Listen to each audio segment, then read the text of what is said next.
Buenas tardes, buenos días, buenas noches, la hora en la que sea que estén. Bueno, es la hora que sea que estén mirando.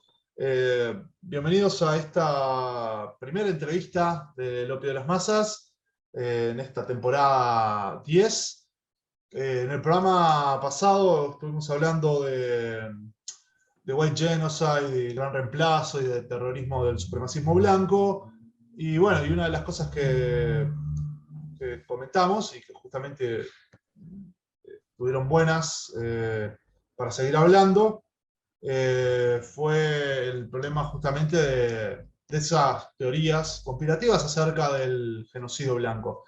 Y para eso, vamos a hablar con una persona que sabe mucho sobre población, una persona que sabe sobre tasas de natalidad. Quienes siguen al Opio de antes ya lo han escuchado porque incluso ha estado hablando de algo muy parecido a esto. Él es Ignacio Pardo, conocido popularmente como Nacho Pardo.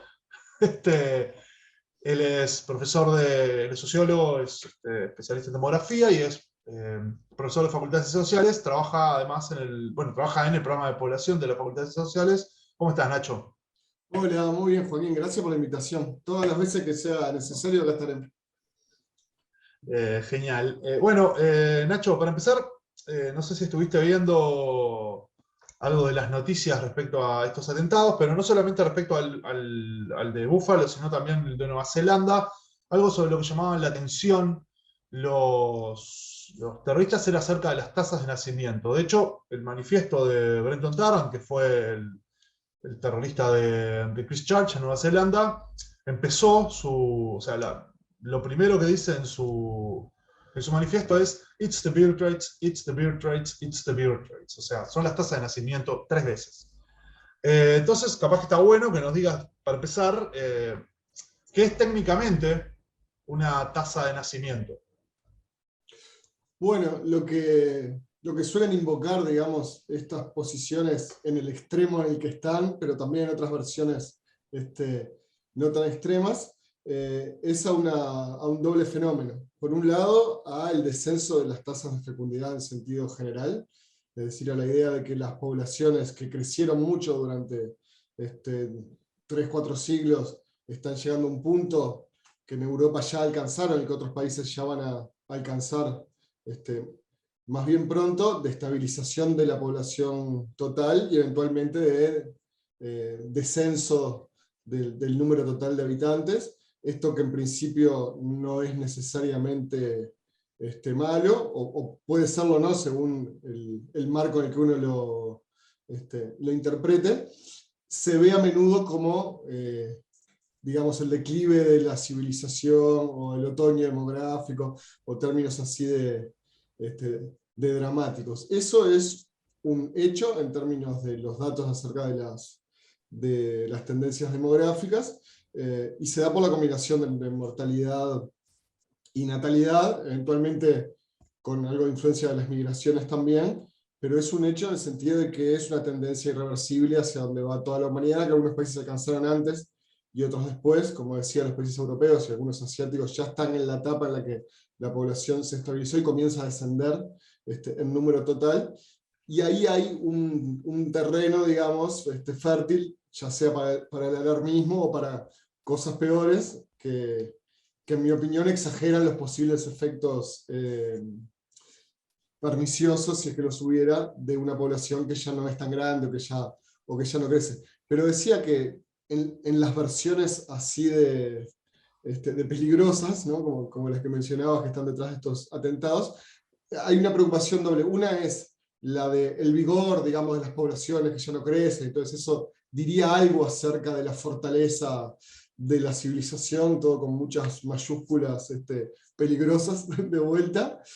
Pero no solo eso, sino una segunda cosa, por eso decía una preocupación doble, donde se expresa toda la parte más racista y más xenófoba, que son los diferenciales en las tasas de fecundidad de la población blanca o blanquicristiana, o como sea que definan, digamos, estas posturas conspiranoicas de la población deseable, y las tasas de natalidad o de fecundidad de las otras poblaciones, que son las que en el relato de esta teoría de la conspiración vendrían casi como un plan armado desde los centros de poder como sea que se definan, a reemplazar a la población blanca y cristiana. Esto casi que se repite de forma muy parecida en muchos países, sobre todo europeos, pero bueno, también mencionabas cosas que han pasado en Nueva Zelanda, en los Estados Unidos, bueno, típicamente también.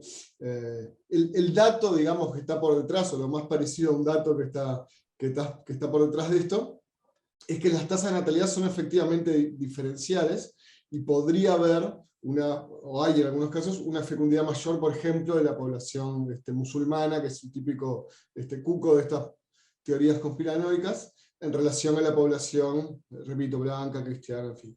De todas maneras, ni siquiera ahí hay un dato tan monolíticamente cierto, porque lo que sabemos es que las poblaciones que reciben inmigración, el caso de estos países de Europa en los que suele haber teorías de este tipo es un caso típico. En esos países, la población inmigrante que viene de países con tasas de fecundidad más altas se acopla bastante rápidamente a las tasas de fecundidad de los países, del país receptor, digamos. Entonces, no hay un diferencial tan grande ni durante tanto tiempo. Y esto por muchos motivos. El principal, porque quizás dos cosas, ¿no? Los que migran están, digamos, estadísticamente seleccionados, en el sentido de que tienen una tendencia a no tener tantos hijos como los que se quedan en esos países de origen del flujo migratorio. Y segundo, y quizá más importante, es que se adaptan muy rápidamente a las condiciones de vida de esos países, que en algún sentido empujan la fecundidad hacia abajo, ¿no? Sobre todo en la vida de un inmigrante, que muy a diferencia de lo que dicen los relatos xenófobos, son personas que tienen que trabajar muchas horas y adaptarse a las condiciones muy activamente, no están refugiados en ninguna, digamos, ningún patrón cultural muy distinto al de los países a los que llegan, ¿no? Más allá de las diferencias de asimilación, integración, o todas esas discusiones que hay en la migración. Entonces, lo que suele haber en ese tipo de posturas, que en su versión más dramática y peligrosa está por detrás de atentados como es un punto muy demográfico, pero no muy exacto en términos de datos tampoco, que hace al descenso de las tasas de natalidad o de fecundidad en términos globales, y a los diferenciales según grupos, que a ellos les interesa especialmente diferenciar, como los que sería deseable que tuvieran muchos hijos y no tienen tantos, ¿no? Los que sería deseable que no tuvieran tantos para que no reemplazaran a los blancos cristianos, y tienen demasiados, todo entre muchas comillas, ¿no? Esa sería un poco la base demográfica que se suele invocar para decir que hay algo de sustento en esta idea del reemplazo, ¿no? Bien, y antes de seguir con el tema del reemplazo, seguir un poco capaz que en las cuestiones más generales de la población. En general, como que se adjudica esta baja en la natalidad o sea, al menos pasa en la prensa y de algunos políticos, ¿no? Que lo hablan, ¿no? De, bueno, la salida de la mujer al mercado laboral como el principal factor, que claramente es bastante racional pensar eso, ¿no? Parece tener sentido. Eh, pero, bueno, además de ese, o en caso que ese no, ¿cuáles son así como los principales factores? Obviamente estamos hablando de un fenómeno a nivel poblacional, en una población de 7.000 millones de personas, obviamente no podemos hablar de una homogeneidad, pero al menos de lo que se ha estado viendo en estas sociedades de las que se discute, ¿no? Que también son súper heterogéneas, pero que bueno, es en las que más se está discutiendo, cuáles se han visto que son los principales factores que podrían explicar esa baja de la natalidad, o Bueno, fecundidad, perdón. sí, es ambas cosas en realidad, no son como dos maneras de medirlo. La natalidad es cuando miramos nacimientos en relación a toda la población, y fecundidad es cuando miramos número promedio de nacimientos por mujer, pero ambas cosas bajan, ¿no? Ambos indicadores coinciden.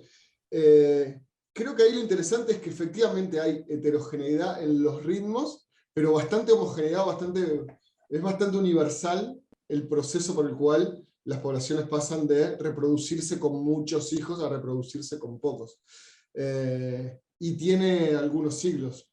Un suspiro en la historia de la humanidad, pero un periodo bastante largo para nuestras vidas, ¿no? Es decir, hay por lo menos unos 3 siglos de descenso de la fecundidad a nivel global, y en algunos países empezó hace muy poquito, y en otros, como no sé, Francia, Inglaterra, empezó hace bastante más, quizás 2 siglos.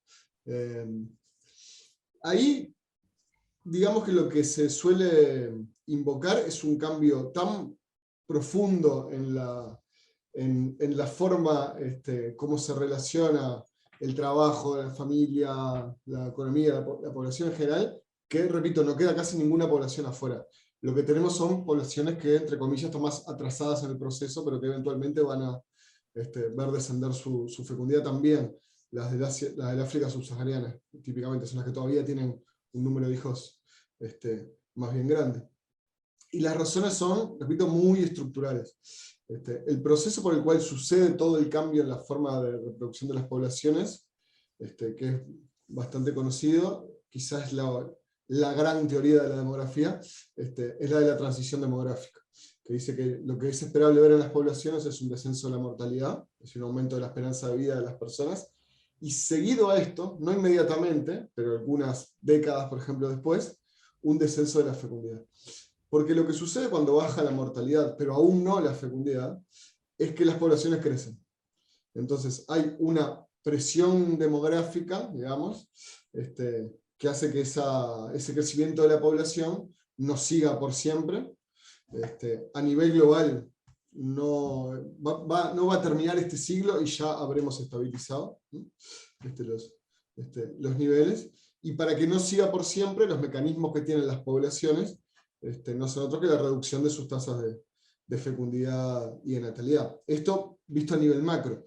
Luego a nivel micro, los incentivos que tienen las personas para tener menos hijos son, por ejemplo, en la versión más cruda y dura, no tener los hijos que se tenían en algún sentido para reemplazar a la alta mortalidad infantil que había. Es decir, a veces las personas tenían 7 hijos para tener 3 hijos adultos, digamos, ¿no? Y lo primero que sucedió en este cambio de la transición demográfica es que la mortalidad infantil descendió radicalmente. Entonces, una experiencia muy común en toda la historia de la humanidad es que se murieran algunos de los hijos que las personas tenían antes del año de edad, por ejemplo, se muriera el 40% de la descendencia, dejó de suceder, y la forma de adaptación, digamos, de las personas a eso es bajando la cantidad de hijos que se tenía en primer lugar, ¿no? Luego, el proceso de transición demográfica es muy contemporáneo y está muy causalmente relacionado con la urbanización, la modernización de las sociedades, las formas de vida, ¿no? Y los hijos, dicen algunos autores, que eran la riqueza en cuanto brazos para trabajar la tierra en economías agrícolas de subsistencia, dejaron de tener sentido en ese rol, y lo que hubo más bien es un proceso de inversión en los hijos hasta que fueran adultos, ¿no? Que hace que un poco el flujo de los capitales y de las riquezas entre padres e hijos se modificara, ¿no? Y entonces que las personas que ya no trabajaban mayoritariamente en economías agrícolas de subsistencia, sino más bien en ambientes urbanos, ¿no? y en otros trabajos, si es que querían mantener un cierto nivel de vida para sí mismos y para sus hijos, tuvieran que apelar a restringir el número, ¿no? de la descendencia total. Entonces hay un poco explicaciones más de nivel micro de los incentivos de las personas para tener más hijos que desaparecen, ¿no? Y se vuelven incentivos para tener menos, además cuando las tecnologías de anticoncepción lo hacen posible.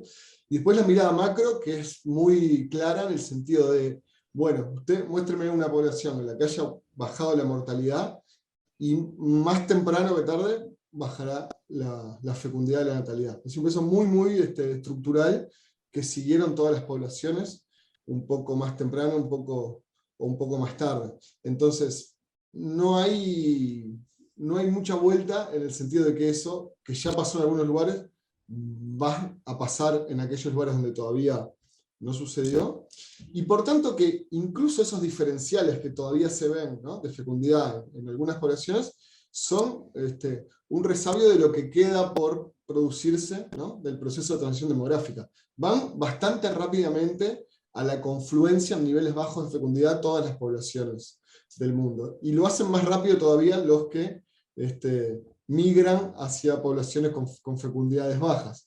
Así que digamos que los argumentos que charlábamos de las distintas tasas de fecundidad son parte de un proceso que tiene corta vida, en realidad, en términos históricos, que en el transcurso de nuestras vidas, por ejemplo, ya vamos a ver confluir a nivel mundial, ¿no? Fecundidad baja habrá en todos lados.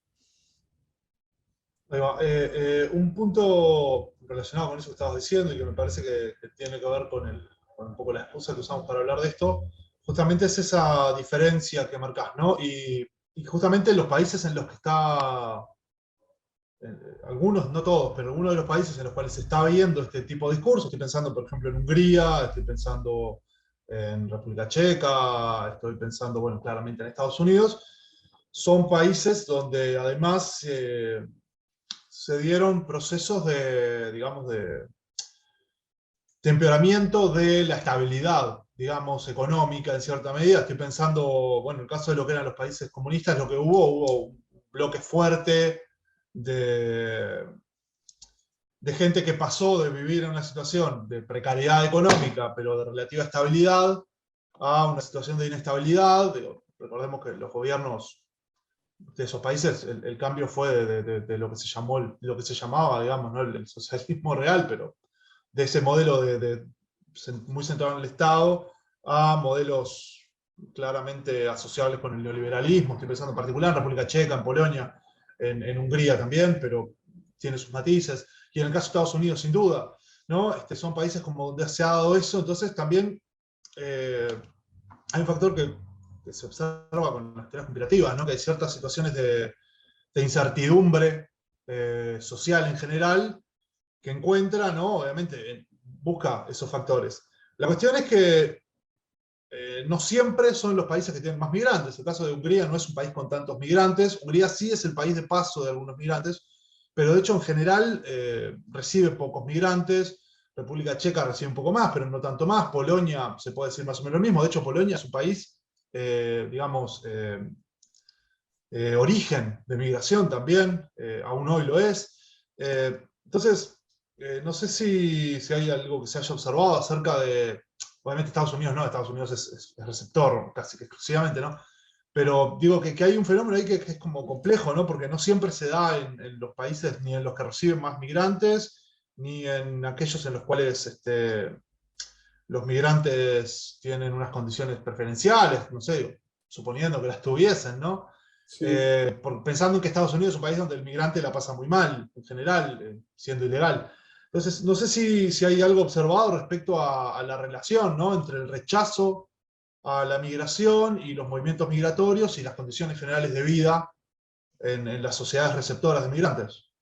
Lo que hay seguro, y es exactamente con el término que usaste, es una relación entre fecundidad e incertidumbre. Y ahí está muy estudiado el caso de los países exsoviéticos. Porque lo que sucedió ahí fue un shock de incertidumbre. De un momento para el otro, todo lo que era esperable en relación a el trabajo de las personas, la organización de la vida, se desestructuró. Entonces, es un caso bastante extremo, pero también hay incertidumbre, por ejemplo, con la crisis económica del 2008 en Europa, ¿no? Todos esos contextos de incertidumbre deprimen la fecundidad. Cuando uno tiene ya el proceso de transición demográfica ya casi completo, ¿no? Es decir, ya pasó una cierta población de niveles altos a niveles bajos de fecundidad, la diferencia entre niveles bajos y niveles muy bajos a veces está dada por la incertidumbre de las personas, no por los niveles de riqueza o de pobreza o el confort, sino por la capacidad de prever qué es lo que va a pasar. Sobre todo en términos de desempleo juvenil, por ejemplo, ¿no? Y como decía, el caso de las ex repúblicas soviéticas o de los países de Europa Oriental es clarísimo, ¿no? Es un shock de incertidumbre. Y las personas, las familias responden postergando nacimientos. Eso está muy visto, tiene mucho sentido intuitivo, incluso, ¿no? Que algo tan que cambia tanto la vida como tener hijos, prefiera postergarse en la medida que uno no sabe si va a tener un trabajo estable, por ejemplo, ¿no? En los próximos años. Y eso es lo que tienen en común Hungría, Polonia, República Checa, muchos países que tienen al mismo tiempo niveles bajos de fecundidad, caídas ahí en el fin del siglo XX a niveles muy bajos, ¿no? Y todavía niveles muy bajos de fecundidad en muchos casos, y un cierto resurgir de un pensamiento pronatalista muy conservador. Hungría es quizá el caso paradigmático con Orbán, ¿no? Pero hay muchos de ellos, Polonia también.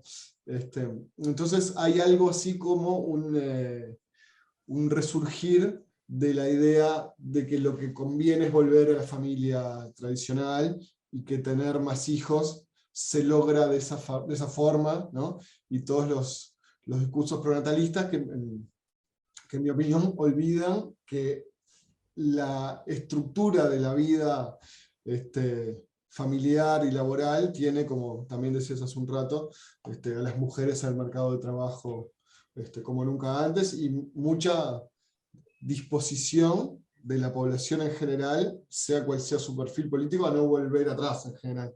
Entonces hay algo así como de querer volver a meter la pasta de dientes adentro del tubo de vuelta, que está bastante condenada al fracaso, ¿no? Más allá que hay incentivos pronatalistas, en fin.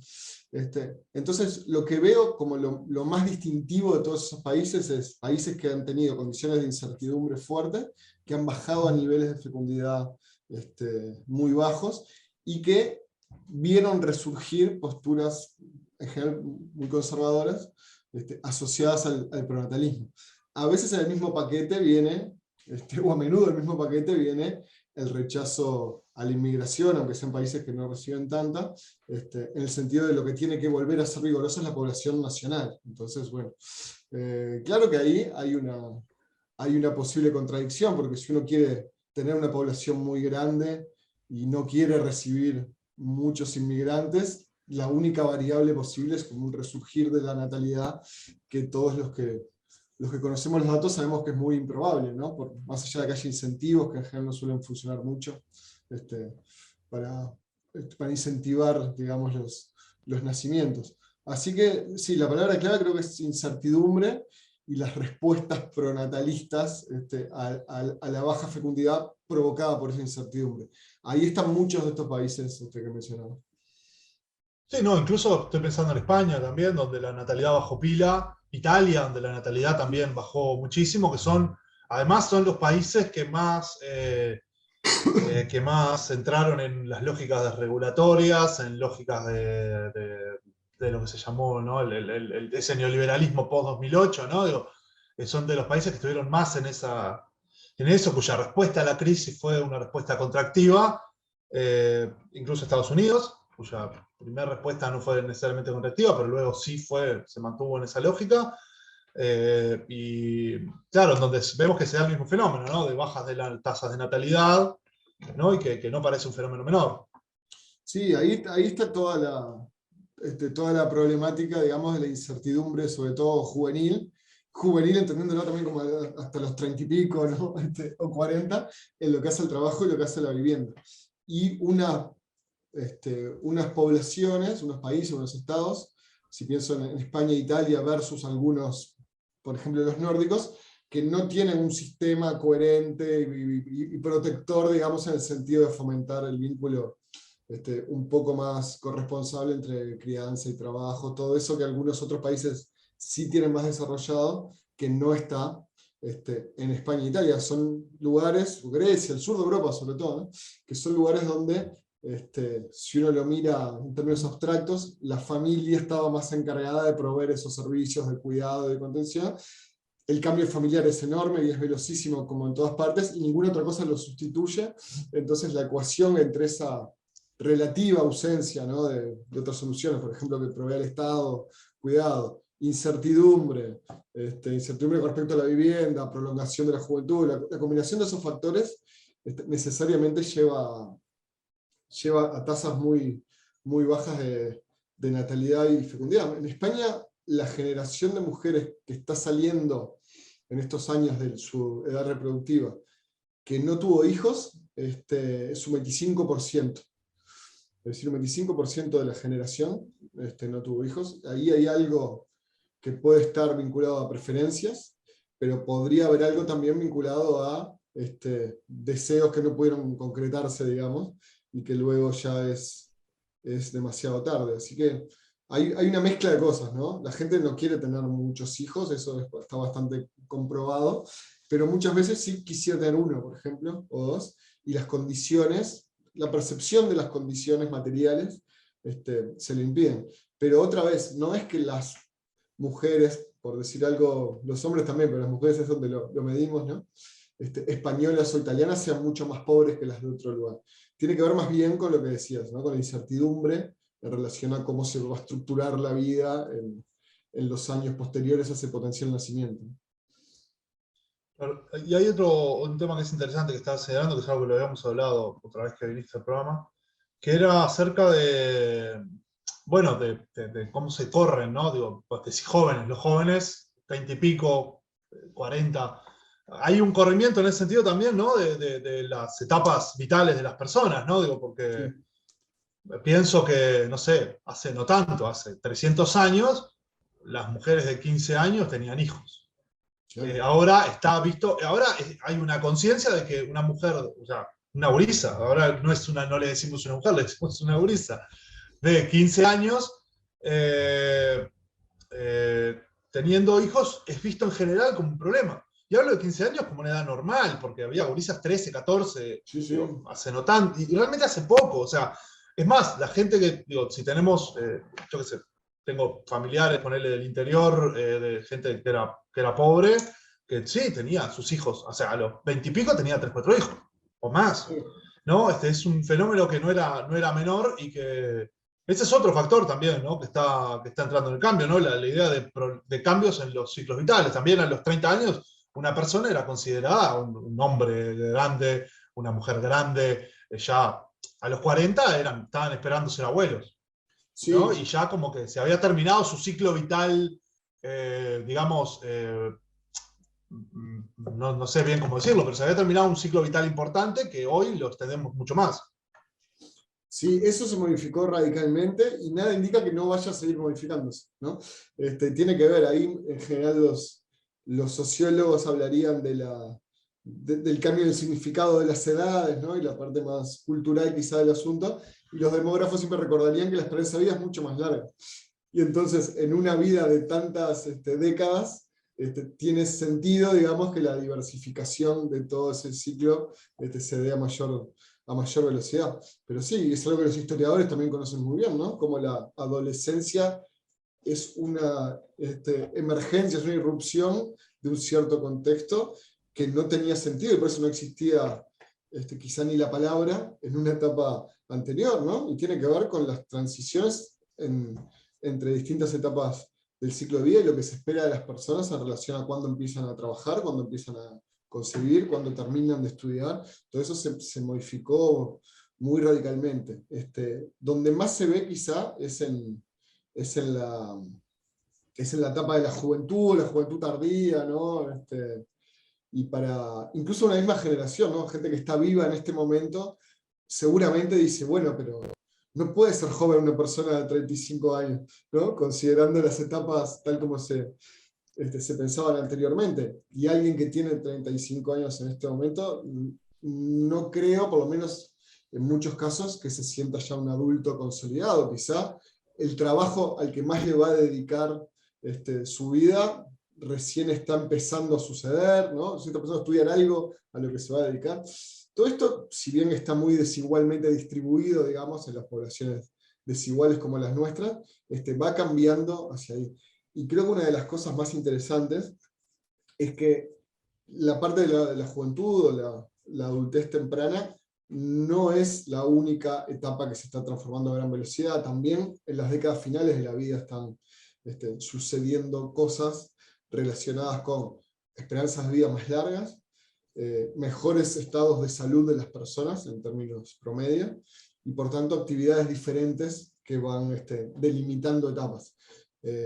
Nosotros a veces en los cortes más crudos, más rudimentarios, digamos, de la demografía económica sobre todo, decimos, bueno, a ver cuánto es la población de menos de 15, a ver cuánto es la población de 15 a 64, y cuánto es la población de 65 y más, porque ahí tenemos un acercamiento a las dos puntas dependientes en teoría y la población en teoría en edad de trabajar, ¿no?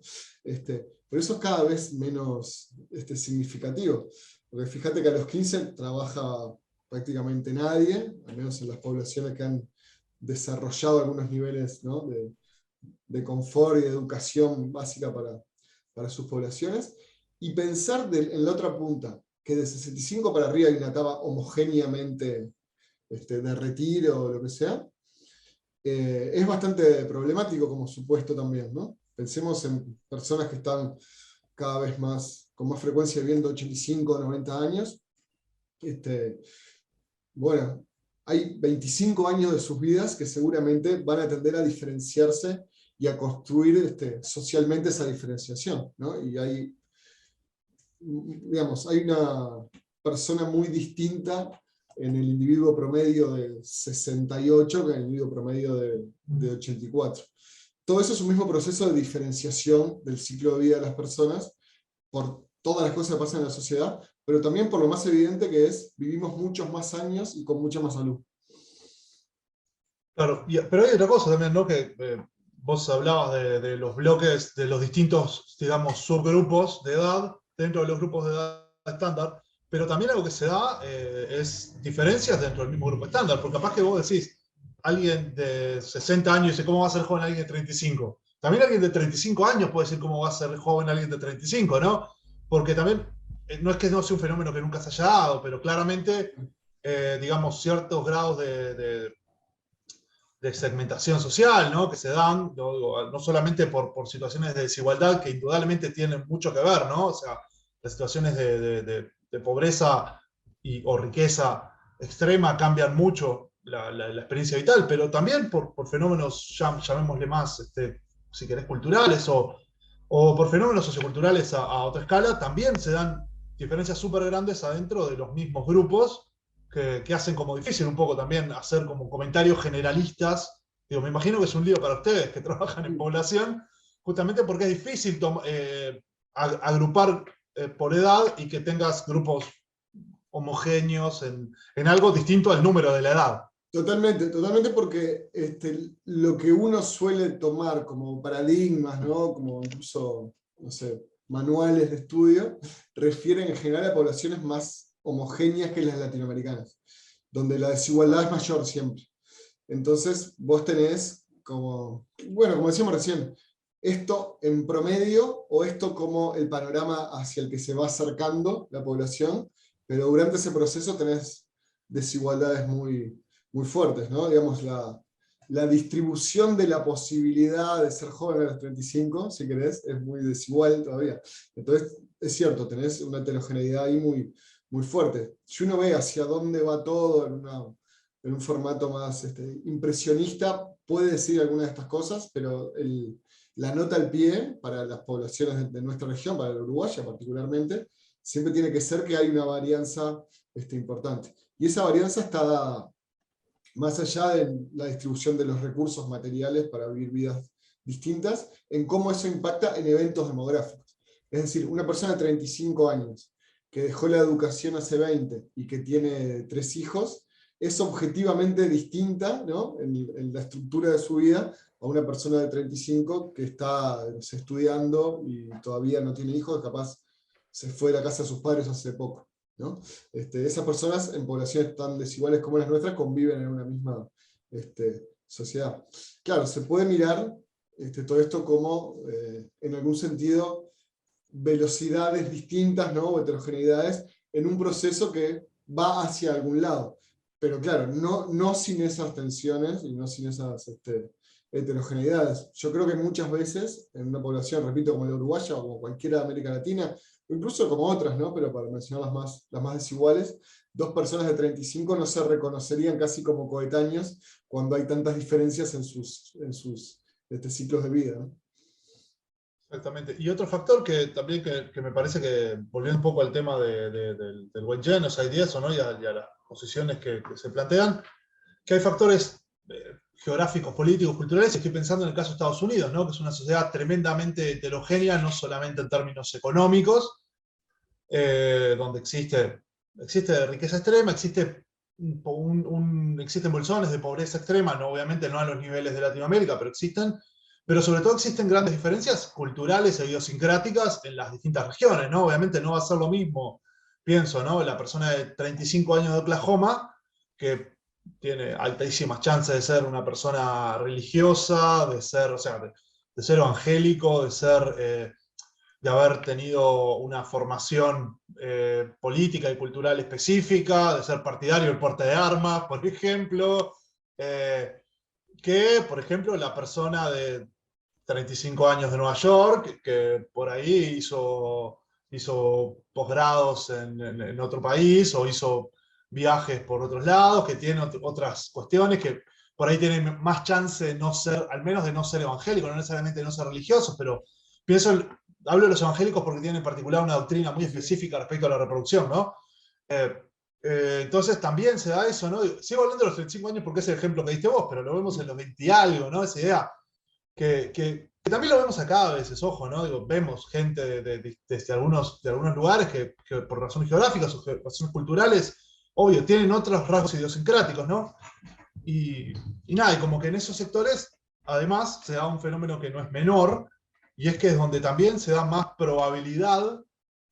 Hablo de probabilidad en tanto de que no estoy diciendo que sean determinantes, sino que hay un cierto grado de varianza paralela, ¿no? De variación paralela, ¿no? Digamos, ¿no? Cierto correlacionamiento, no necesariamente, obviamente no causal, pero que tal vez obedece a una causa, a una tercera cosa que no estamos observando, pero bueno, como sea, que es que se relaciona justamente con cierto tipo de discursos anti-migraciones y estos discursos, a veces pienso en los discursos también natalistas, ¿no? Porque no es menor que en Estados Unidos son los sectores más religiosos, los sectores que viven más lejos de las costas, los sectores que viven, cuando digo de las costas me refiero a lo que se llama costa este y costa oeste, ¿no?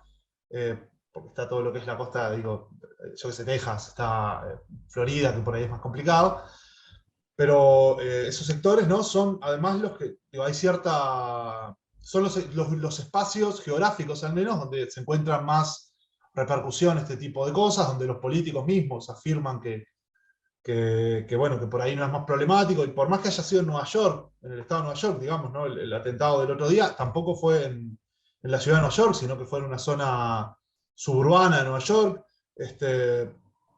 Nada, entonces como que esos fenómenos esa complejidad también es uno, tal vez puede ser uno de los factores respecto a esta relación no solo con la migración, sino en general con la población y la conformación de la población. Sí, y hay algo ahí muy interesante, que es la brecha, digamos, que hay entre los discursos normativos, digamos, que sí se separan, ¿no? Bastante, quizá se estén separando cada vez más, no sé, ahí están las discusiones sobre la polarización posible, ¿no? Que se puede estar viviendo, que no tengo claro hasta qué punto es así o no. Y el efecto contrario de las condiciones materiales de vida de las personas, ya no en el sentido de la distribución de la riqueza o el ingreso, sino de los ciclos de vida, que si bien todavía son bastante distintos entre sí, van confluyendo.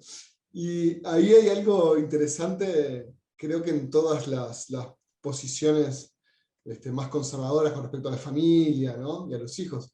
Y es que muchas veces aparece ese discurso y alguien les hace notar que los que están defendiendo esas ideas de pronto se divorciaron un par de veces y no tienen 5 hijos sino 1 o 2, y ahí me parece que queda como a la luz que hay algo construido como una mitología, digamos, del buen ciudadano, un buen miembro de la comunidad religioso, familiero y con muchos hijos, que ni siquiera resiste a veces la experiencia de vida concreta del núcleo duro que defiende esas posturas, ¿no? En casos como, no sé, me acuerdo de Trump, que decía, bueno, estamos con él porque es un hombre de familia, bueno, es verdad que se divorció, pero entonces había que abrir muchos asteriscos y muchos paréntesis para tratar de conciliar esas dos cosas, que es la vida real de las personas, que va hacia un lugar que difícilmente sea el de mantener esas estructuras de personas, por ejemplo, casadas 50, 60 años con la misma persona y teniendo muchos hijos, y un discurso que sí quiere defender un poco eso, ¿no? Y en el caso de los casos más extremos, como estos que estamos mencionando, de algunos países del norte, tienen esa posible contradicción en sí, que siempre resulta muy atractiva, muy atractivo de mirar. Pero aún sin irnos tan lejos, el país quizá sobre el que más información recibimos, que es Argentina, tuvo el censo hace poco. Sí. 47 millones son los argentinos, una población, o sea, depende con qué criterio la compare, pero en principio no chica, ¿no? Más allá que el territorio es enorme, entonces hay lugares de Argentina con densidad baja, pero que fue analizada, por lo menos en la discusión pública, no de expertos ni de especialistas en el tema, como un cierto fracaso. Al menos lo vi muchas veces, ¿no? Sí, bueno, somos pocos todavía, es algo que siempre aparece con la cifra de fecundidad, con la cifra de los censos, somos pocos, tendríamos que ser más. Y acto seguido las acusaciones de que de pronto la gente es muy egoísta y prefiere estar sola en una casa en vez de construir familias, y discursos en ese sentido medio moralizantes, y muy asociados como al nacionalismo, a veces militarista, incluso ocupemos el territorio, ¿no? Esos discursos medio siglo XIX a veces. Y lo gracioso era que las personas que se enojaban mucho con esto no tenían 5 hijos tampoco. Entonces hay algo, me parece, un poco del terreno de la construcción de un mito, más que de una posición sólida de sectores muy grandes de la población que tienen 5 hijos, una sola pareja en toda su vida, porque si eso fuera así, la fecundidad sería mucho más alta.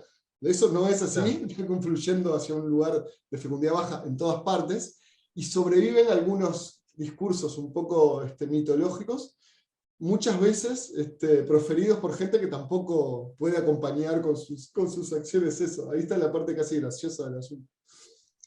Exactamente. Y bueno, nosotros lo estuvimos hablando en el programa hace unos días. Elon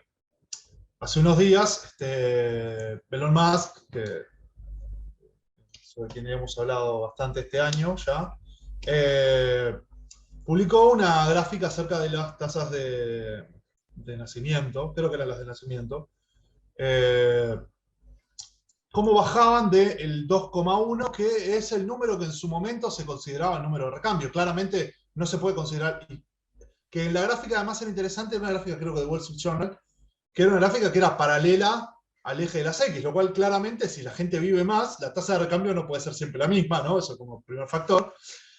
Eso, en primer lugar.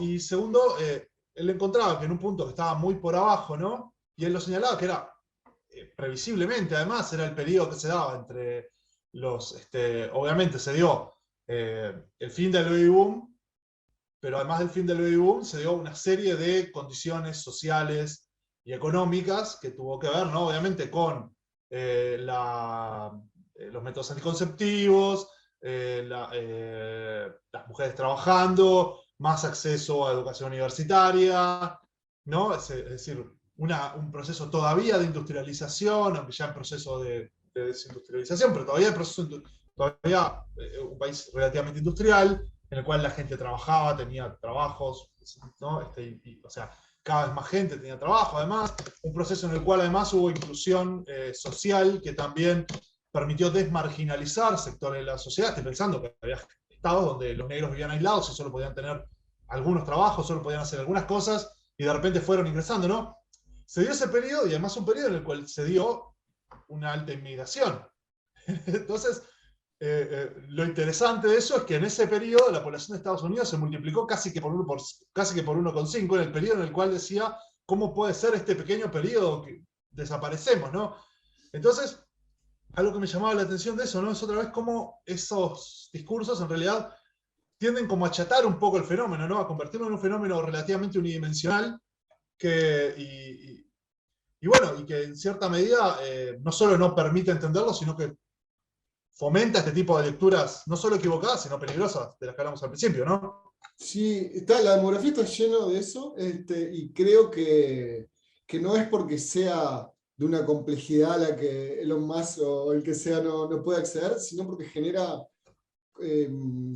una, digamos, una cierta cantidad de miedos o de alarmas. Digamos, es un cuco en tantos sentidos, decir que vamos a ser menos o que vamos a ser distintos o que va a cambiar mucho la población, que se presta, digamos, para decir cosas que son fácilmente rebatibles en términos de los datos, ¿no? Como decías vos, el umbral de reemplazo está un poco fetichizado como dato, porque en realidad solamente después de un cierto tiempo de estar por debajo de esa cifra, la población tendería a decaer, porque no considera la migración para un país determinado, y porque la cifra misma no es siempre 2,1, porque se van modificando las condiciones de la mortalidad también. Pero opera como un punto en el que hay una suerte de no retorno.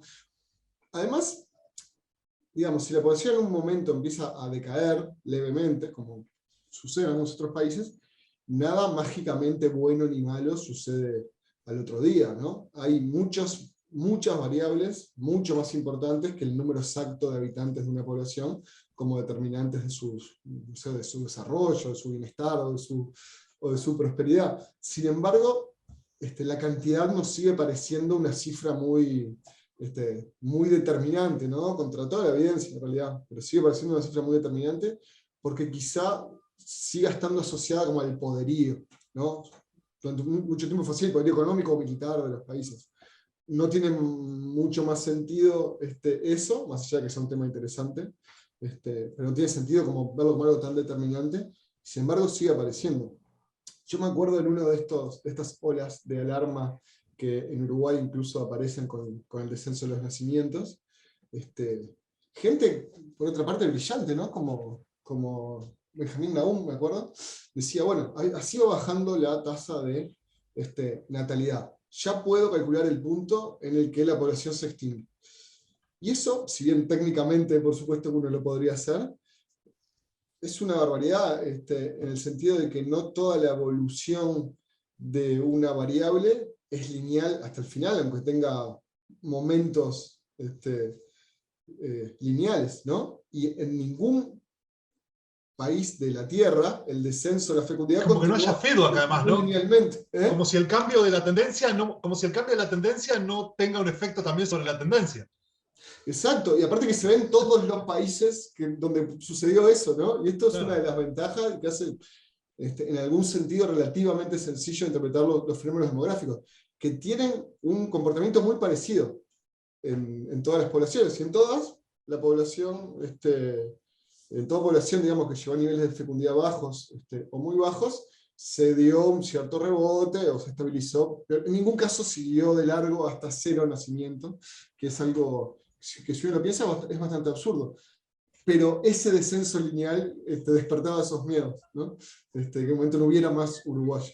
Yo creo que eso dificulta un poco a veces la discusión sobre temas demográficos. Hay algo ahí casi de, no sé si decir de psicología social, ¿no? De cómo nos comportamos con respecto a los datos, que es interesante estudiar, porque es como un miedo atávico, digamos, a la pérdida de fuerza o a la desaparición de las poblaciones, que no se sustenta en ningún dato real. Y hay otro factor que me parece que también está bueno tener en cuenta. No sé qué tanto, capaz que la demografía lo estudia menos específicamente esto. Seguramente capaz que la demografía es más histórica, o sea, tanto que estudie procesos de siglos, capaz que lo tiene más trabajado. Pero después está otro fenómeno, ¿no? que se ve cuando se habla, ¿no? de diferenciales entre las tasas de fecundidad o de nacimiento o entre lo que sea, entre los crecimientos poblacionales, no importa. Cuando se agrupa en cosas y se homogeneiza algo, ¿no? Que es algo común en los discursos nacionalistas, la idea de decir, bueno, esta nación es culturalmente homogénea, ¿no? Y cuando se dice que esta nación es culturalmente homogénea, en el caso de Estados Unidos, por ejemplo, que la población que no migró sería culturalmente homogénea, lo primero que está haciendo es dejando fuera a la mitad de los migrantes blancos que llegaron en los últimos 150 años, y al mismo tiempo no teniendo en cuenta que una parte enorme de eso es la gente que hasta hace 60 años vivía en un estado de segregación, ¿no? Entonces también, otra vez, ¿no? Y en el caso de Europa, lo mismo, pienso los húngaros, ¿no? Donde Hungría es una población que tiene un sustrato eslavo, un sustrato posromano, un sustrato germánico, la llegada de los magiares, y estoy hablando de mil años, no estoy hablando de periodos, sí, es un periodo gigante en nuestras vidas, porque son 10, 12, 15 de nuestras vidas, pero es un periodo corto en términos de una humanidad que vive hace casi 1 millón de años. O sea, como especie de Homo sapiens, ¿no? Como cosas parecidas como el género homo, mucho más todavía. Pero, ¿no? Hungría, ¿no? Digo que en realidad estamos hablando de 1000 años, poco más de 1000 años, la llegada de los magiares, las primeras dinastías, todo, ¿no? Y hay una formación, ¿no? Y se habla de eso. Mucho más loco todavía el caso de Alemania, donde en realidad es un estado era un estado que no existía, bueno, no existía Alemania hasta hace 130 años, 140 años, ¿no? Hasta la guerra Italia, franco-prusiana. ¿no? No. Bueno, Italia ni que hablar, pero además Alemania, que era en realidad de por sí, se formó o sea, la unidad alemana que la arman los prusianos. Prusia, que era en realidad inicialmente una marca eslava en el imperio alemán, que era un imperio de por sí multinacional. El caso de los franceses, ¿no? Que la propia palabra francés lo que significa es que es viene de otro lado, no eran provenientes del lugar, ¿no? En esos lugares. Ahora estoy pensando en el largo plazo porque es como de la propia constitución de las nacionalidades, ¿no? El caso de Italia, sin duda, ¿no? Donde también, digo, si bien hay una conciencia de lo italiano, ¿no? Y hay una idea de Italia de hace mucho tiempo y todo, vinculada a fenómenos geográficos también, ¿no? O sea, tienen un montón de mar y un montón de montañas que los separan del resto, digo, hay fenómenos que están ahí, pero en realidad también tiene poblaciones germánicas, poblaciones, digamos, árabes del norte de África, poblaciones itálicas de distintos tipos, ¿no? Entonces también, en el caso uruguayo también lo mismo, ¿no? Tenemos, digo, somos la gran mayoría, bueno, en realidad, si no todos, digo, habría que verlo, no tengo eso muy visto, pero no tengo muy visto cómo es la genómica uruguaya, pero en realidad somos prácticamente todos, si no todos, tenemos mezclas de todo tipo de genéticas de distintos lugares del mundo y de distintas culturas, ¿no? La idea de cómo se van dando, ¿no? Digo, Uruguay, ponele que la cuestión del análisis sustrato y superestrato es más difícil porque en realidad vino y se impuso una cultura, pero se impuso en un contexto específico y se puso en determinadas condiciones. Entonces, otra vez, ¿no? Como que siempre esos discursos, los nacionalistas en general, ¿no? Tienden, más allá del aspecto de la tierra y de la bandera y la patria, esas cosas mágicas acerca de el origen mágico que se inventa, origen mítico, pero esa idea de como que hay una unidad poblacional con características semejantes, ¿no? Además, como si hubiera características semejantes, ¿no? Otra vez, la heterogeneidad, otra vez, ¿no? Como que aparece esa idea y que se arman como grupos poblacionales, otra vez, ¿no? Homogéneos. Y bueno, y más allá de lo que son estos grupos migratorios y la confluencia de lenguas y de culturas, eh, claramente hay confluencias de todo tipo, ¿no? En toda población, ¿no? Y que en realidad hablar de, como que hacen difícil homogeneizar hasta formar grupos de 3 o 4 siempre es un problema, ¿no? Sí, creo que acá hay mucha referencia, digamos, al momento en el que el surgimiento de los estados nacionales modernos que constituyen algún tipo de mitología más o menos esencialista, ¿no? Con respecto a quiénes somos los franceses, los alemanes, los ingleses. Y como cada vez hay una distancia más, aunque siempre haya sido mentira, para decirlo rápido, o una comunidad imaginada, ¿no? Más que real, como decía Benedict Anderson. Cada vez más se aprecia la brecha entre eso y la vida de las poblaciones modernas, multiculturales, en fin, con flujos migratorios tan grandes, ¿no? Por eso creo que hay algo que más de una vez has mencionado interesante de la fake news, incluso de la construcción, digamos, de algo que ya casi a primera vista se nota que no tiene ninguna referencia con lo real, pero se construye de todas maneras por otras vías, ¿no? Emocionales, en fin. En algún sentido nada nuevo, pero en otro sentido sí, creo, ¿no? De hacerse fuerte en un relato y no precisar casi, ¿no? Que los hechos lo comprueben. Yo ahora cuando hablabas de esos temas, me acordaba de Renaud Camus, creo que se llama, que es uno de Sí. los del gran reemplazo, digamos, ¿no? Es Y el que yo escribió creo el libro, sí, que se llama así, ¿no? sí, Gran El Gran sustitución, Reemplazo se llama el libro, sí. gran reemplazo. Sí, sí. Que recuerda las referencias como amigo de Manuel Carrer, el novelista, que habían sido amigos, creo, en su juventud, después se habían distanciado por estas opiniones políticas, pero en algún sentido reivindicaban esa amistad. Yo lo conocí un poco por esa vía más literaria. Pero recuerdo algo que decía con respecto a esto que me resultaba muy gracioso en términos de cómo acomodar el cuerpo, que él decía, bueno, es cierto que lo francés necesita de la diversidad para pretenderse universal como es, ¿no? Y ahí está un poco la grandilocuencia habitual, me parece, de algunos autores franceses. Entonces, es verdad, es necesaria la diversidad para decir que somos representantes de lo universal. Pero los diversos no tienen que ser la mayoría. Entonces llegaba como una solución de acuerdo entre sus dos polos discursivos, que eran, no pueden ir los islámicos a sustituir a los franceses, pero es verdad que tampoco puede haber solo franceses, porque acá está representada la civilización in totum, ¿no? Entonces llegaba a algún acuerdo consigo mismo que era de ese estilo, ¿no? Y uno ahí ve un poco las gambetas discursivas que hay que hacer para acomodar todo eso en un mismo discurso coherente.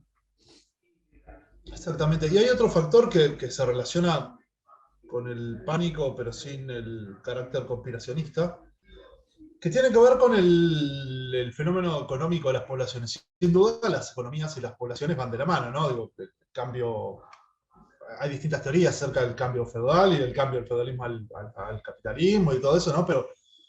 Pero en realidad, medio que ninguna puede dejar de lado ninguna de las dos, ¿no? Digo, hay teorías que por ahí le ponen la primacía en lo que es. Pienso en estos dos cambios, porque fueron cambios gigantescos, ¿no?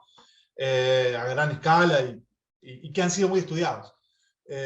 ¿No? Algunas ponen como que el factor principal es la economía, otras ponen que el factor principal será la población, pero como que, e incluso las que plantean cuestiones institucionales tienen en cuenta que esas cuestiones institucionales están relacionadas con poblaciones y con, con economía y con la economía, ¿no? O sea, es como que parecen no quedar fuera.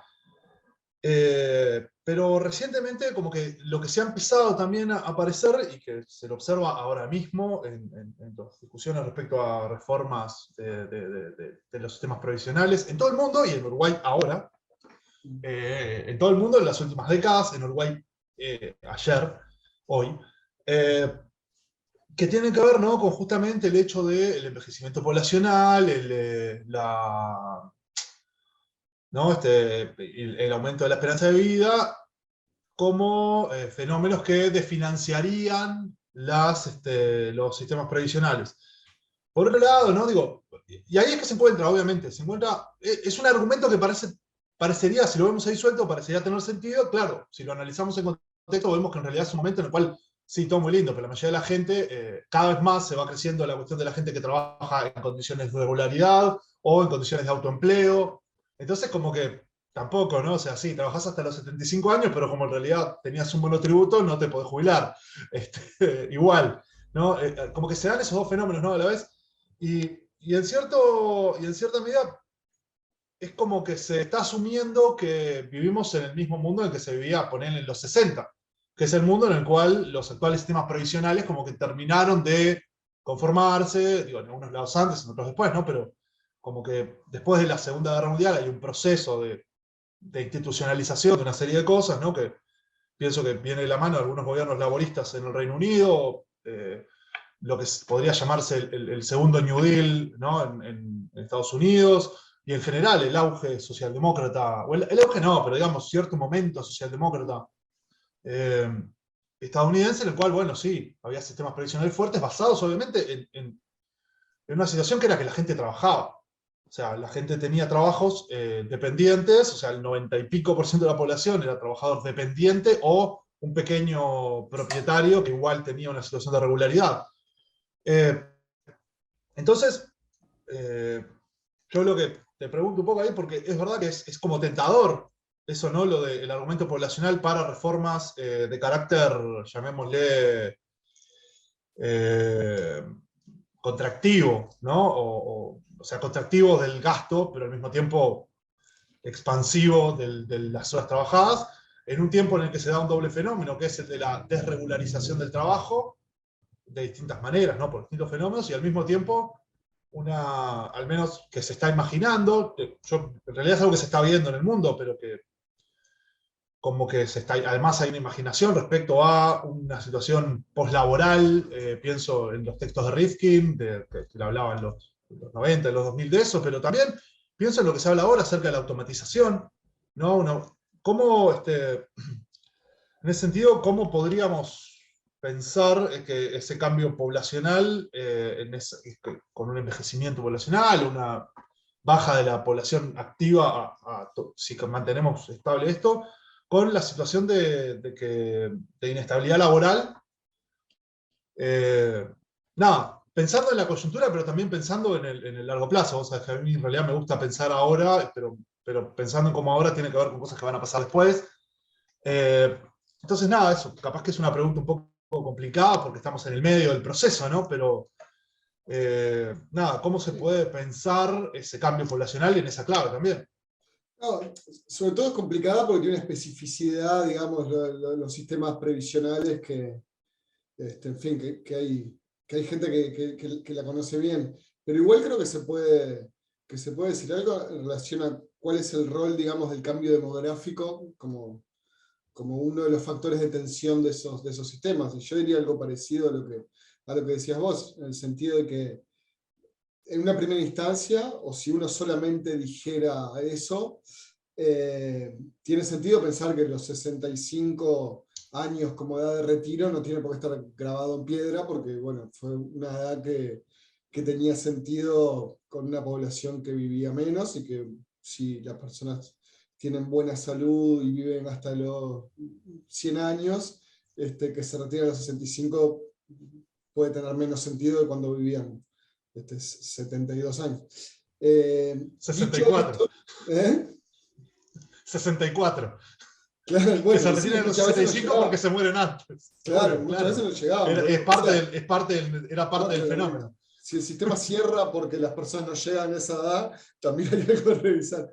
Pero no, diría que eso es cierto, digamos, es bastante intuitivo también, y no, si uno solo dijera eso, creo que tiene razón, pero es incompleto, porque todas las otras variables que están en juego, que en gran parte son las que decías, son igual de determinantes o más. O sea, la condición de trabajadores formales o no, sobre todo para los países donde la informalidad es alta, es un factor decisivo de la sostenibilidad o no del sistema. Entonces, ahí hay una variable que además normativamente tendría que tener un peso mayor. Las personas tendrían que estar formalmente en el sistema, ¿no? Hay otros países de nuestra región que tienen unos niveles de trabajo negro que son escandalosos, ¿no? Entonces, eso hace a la sostenibilidad del sistema tanto o más que las edades de retiro, las edades mínimas, ¿no?, de retiro. Y por otra parte, hay países, muchos, con poblaciones más envejecidas que la nuestra, donde los sistemas no necesariamente colapsaron con esas mismas edades, porque lo que tuvieron fueron productividades mayores de las personas en edad de trabajar.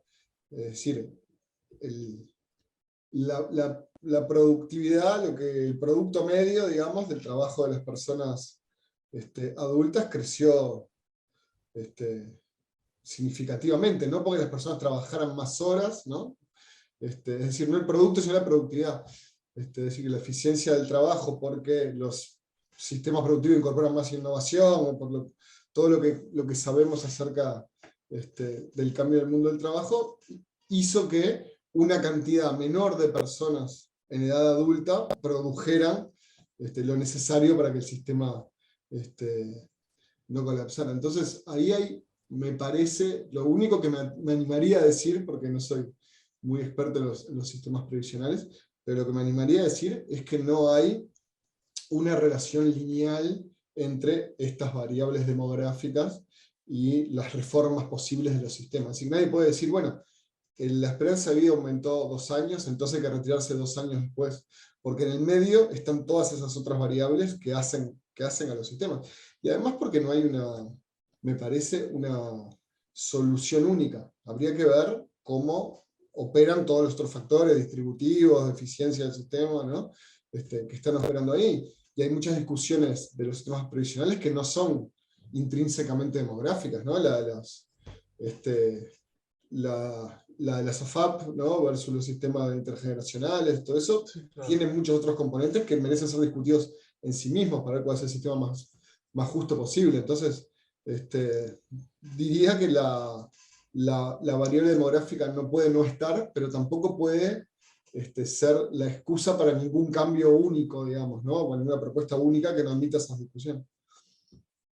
Sí, en ese sentido, justamente países que vos nombrás que han tenido productividades altas, que además son países que han tenido en general jornadas laborales reducidas, pienso el caso de Alemania, ¿no?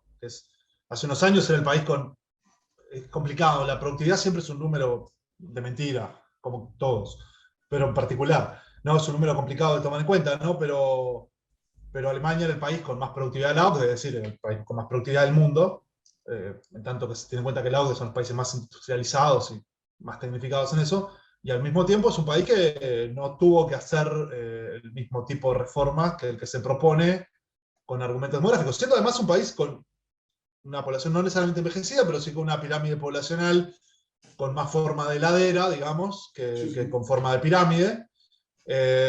¿No? Claramente, entonces, nada, es como que me parece claro que lo que decís, ¿no? Que no se puede hacer esa reducción porque, no solo por la cantidad de otros fenómenos, sino porque Alemania claramente tuvo otras políticas, no solo productivas, sino también económicas y incluso políticas laborales, ¿no? Entonces, nada, es como que... Sin embargo, es verdad, este es el argumento. El argumento respecto a la suba en general es un argumento demográfico. Está siendo un argumento demográfico ahora en eso. Y de esa manera, incluso alguna gente que uno intuiría que debería oponerse a esta reforma porque comparte otras ideas políticas, o sea, gente que podríamos considerar de izquierda, que sin embargo acepta el argumento demográfico también. Digo, no sé, es algo que lo hemos visto también, en Argentina, por ejemplo. Sí, yo creo que además ni siquiera vale solamente para los sistemas previsionales, creo que para las políticas de salud, de cuidado, el envejecimiento poblacional modifica la relación entre los distintos grupos de edades, es decir, el peso relativo de cada una de esas edades, y por tanto presiona hacia la modificación de los sistemas y seguramente no pueden permanecer igual ninguno de los sistemas con una población cuyas edades son tan distintas. Pero en ningún caso determina un solo camino posible de cambio. Repito que los sistemas de jubilaciones y pensiones son como la estrella de la discusión, pero también vale para varias otras políticas, digamos, partes de la matriz de protección social de los países. No hay manera de que se pueda dejar afuera todas las otras variables que juegan ahí. Yo imagino, si fuéramos a apostar de acá a 20 años, esos sistemas y la matriz de protección social de los países en general, me costaría pensar que van a quedar igual. O sea, me imagino que tiene que haber y que va a haber modificaciones relativas, entre otras cosas, al envejecimiento poblacional. Pero no diría que está cancelada, digamos, la puja entre distintos modelos posibles. O sea, en un mismo proceso de cambio, un poco espoliado por lo demográfico, podrían haber resultados distintos, y ahí sigue estando las diferencias políticas de diseño de los estados de siempre. Exactamente. Bueno, Nacho, muchas gracias, como siempre. Y bueno, seguiremos en contacto. Y bueno, y a la gente que está mirando, muchas gracias por mirar y hasta la semana que viene.